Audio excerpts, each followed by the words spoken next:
Welcome back to our channel. आज आम सप्तम श्रेणीर भूगोल बहिर शिला और खनिज विषयटीर अभ्यास कार्य ये जो प्रश्नावली दी जाइए आर आंसर गुड़िक आम लिखा। एठारे आमको 1 नंबर क्वेश्चन दिगला जे पृथ्वी केउं 3टी स्तर द्वारा गठित।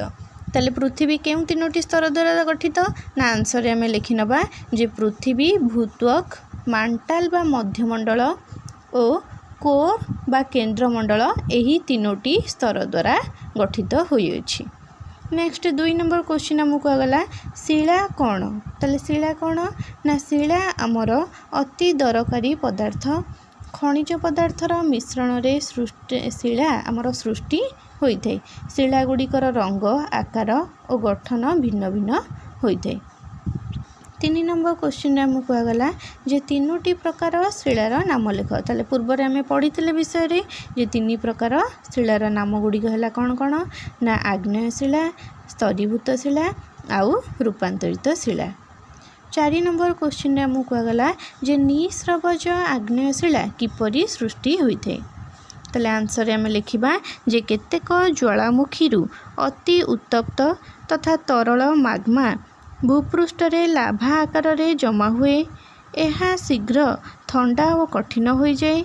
यही निस्रवज आग्नेय शिला भूपृष्ठ रे सृष्टि होता है।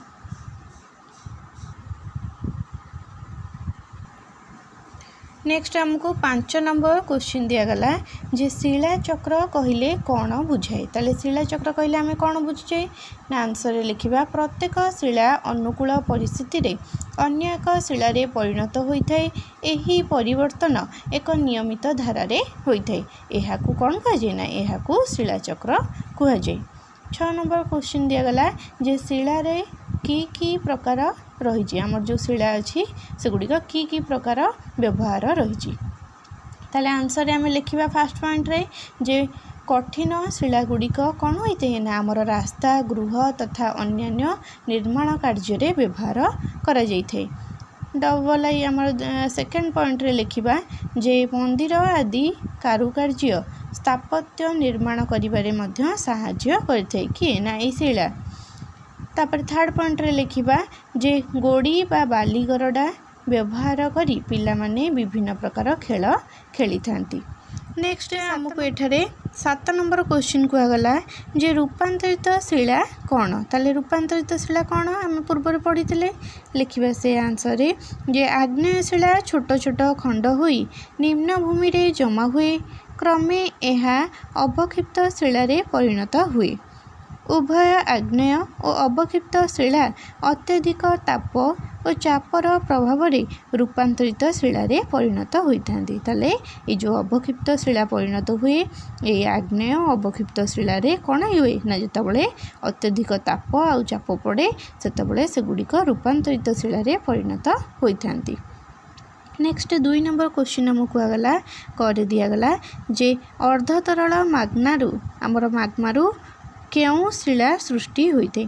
ताल जो अर्धतरल माग्मा रहा ताधुर आमर क्यों शिला सृष्टि होता है 3टा ऑप्शन देछि।